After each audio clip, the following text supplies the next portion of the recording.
Welcome all to some more Louser's Conquest. Today I'm doing another little microphone setup. I'm having it in front of my... So scuffle. But I'm doing another setup today. I'm having it closer to me and have my keyboard behind it, so it shouldn't pick up my keyboard all that well. Unfortunately, I can't yell as much as I want because the closer I get to the microphone, the more loud it gets. Though my favorite thing with the microphone is you can whisper right in it and it'll pick it up. Although the only sucky part is I don't have a pop filter, so when I do something like this, it will pick up the P's and the S's rather well. But hey, it's still better than just, you know, my old microphone where I kind of just used a Turtle Beach microphone and was just like, well, it's the only thing I got. Hello. I love it when games do that. Whoa. Alright, this is a pipe-based level. Kinda forgot that. Despite the fact that it is literally called Pipes in the Moonlight. Or something equally as cool. Oh, that thing totally jumped in my way. I don't know what you guys are talking about. That thing got in my way. I actually kinda like this. I mean... the serenity, the calmness, the dark tint. I mean, something like this is unheard of in a pipe level. Usually it's all in the desert because there are tons of pipes in the desert because you have a lot of water-based materials that you need to move around in a goddamn desert. Sorry, I'm just complaining about the realism in Mario. Which, you could complain about it being there, you could complain about the fact that it's not there. But the reality of the fact is, some of Mario's design choices, some of Nintendo's design choices, not quite the best. And wow, this is some dark-ass water. I've never seen anyone do that before. I like this level. It's a puzzle without being a puzzle. I mean, it literally guides you to make sure that you do the right thing, and it wasn't a complete asshole about the fact that it has an invisible bridge, too. It's stuff like that just...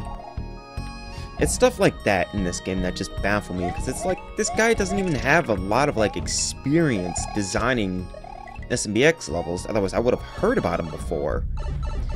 But this guy is making levels that are unlike anything I've seen. Well, I shouldn't say anything like I've never seen, but they are still fantastic. And to have gone out of your way to make sure that every level is fucking HD. While it is true, it is incredibly annoying when you have to load levels a lot. It is still amazing that someone even went through that effort. This is probably like one of the few games that I actually recommend and will constantly keep pressing to keep playing. I'm actually quite glad that the guy told me to wait until the next demo because I'm not sure how much was in the last demo, but I am definitely impressed with this one.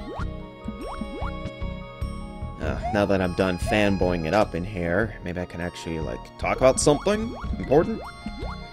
What was the next thing I had to talk about in terms of SMBX? Alright, SMBX custom levels. As you all know, I do a lot of custom levels. Usually in episode form, but I do SMBX levels in just like individual form, which seems to be rather popular. But I will post a link in the description today where you guys can just, like, submit all your custom levels to. Just post it in that forum link down there, and eventually I'll get to it, because although I really hate doing SMBX stuff altogether, I cannot, you know, dispute the fact that doing custom levels is fun. I mean, just doing a single level outside of an episode, it's fun. I mean, you got your shitty levels, you got your good levels, but every single time, there's an element in every level that you can learn from. There's always something in everyone's levels that you could just learn from. Holy shit, did I take the wrong pathway? I really hope I didn't. I wonder how much I should actually record of this, because it is 10:30, and I only have till about 3 o'clock to keep doing this. That's only 5 hours. Oh no! I only have 5 hours to myself! What am I gonna do? Oh no! wow, that looks cool. Although you used the wrong music for this. You should have used, like, Dusty Dunes for this. I think that would have fit a lot more for this. This looks amazing. This is, like, probably the only kind of graphic stuff I probably wouldn't touch because it's almost too good. Though if I were to redo SDG, I know for a fact that this would be an, Desert Drain. Oh my god, I should make an updated Desert Drain level. Because these graphics would be... God, they would be fucking perfect. This is just amazing. Although, obviously, the overuse is gonna lag me to all hell. But honestly, I don't care. At least I'm lagging because of the game. I always hated the fact that I lag because of shit that's outside the game.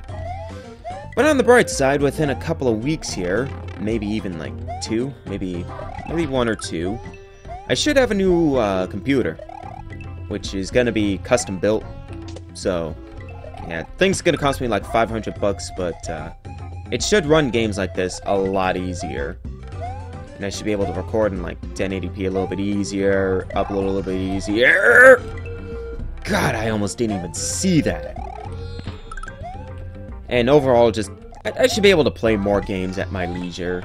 Especially games like Hammerwatch, which was, it was a fun game, but I couldn't record it. Like, something about the way it's drawn, like the way the characters move and all that, I couldn't record it. It was just too skippy. I'm making that jump.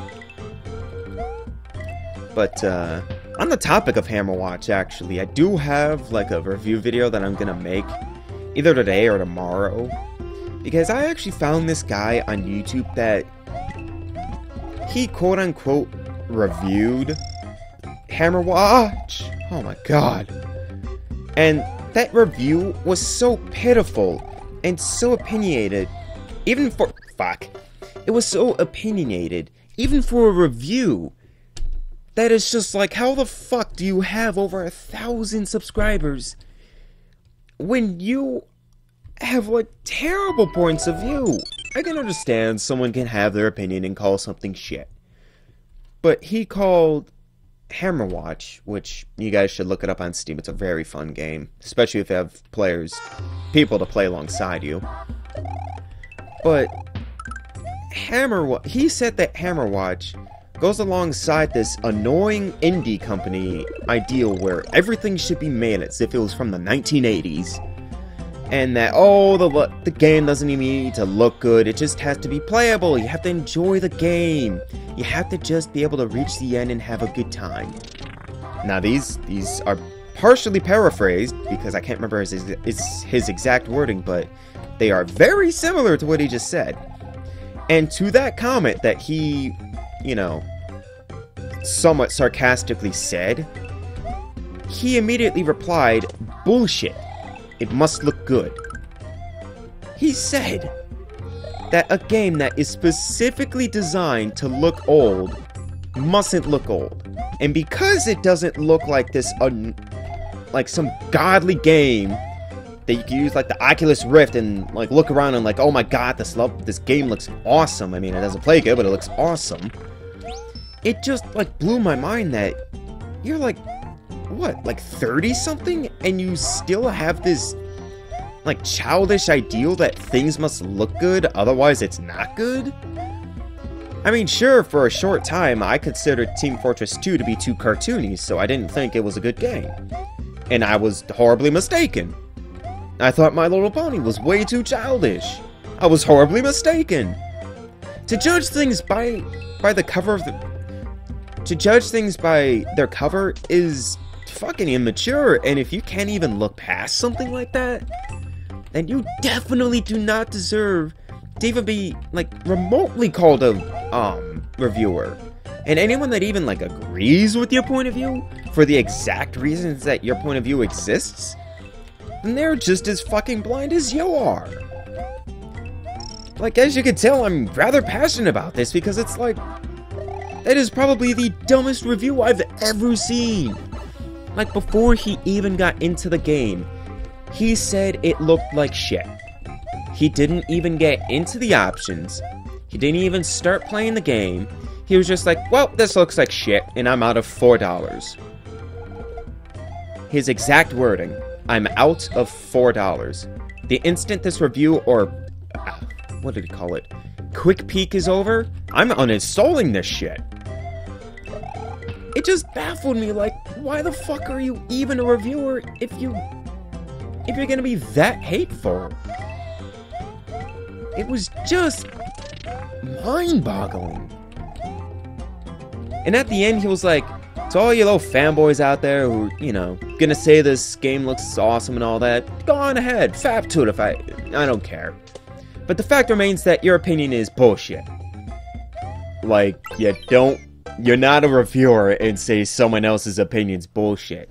To be a reviewer, you have to mentally, or physically and psychologically, like, accept everything around you while giving an honest opinion of what you saw.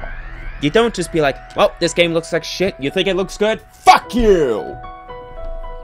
It was just annoying to watch. And I was out of 13 minutes when I watched his video, because it's like he didn't even give it an honest shot. And he... I will resume the rest of this rant for the next video. So with that, I bid you all adieu.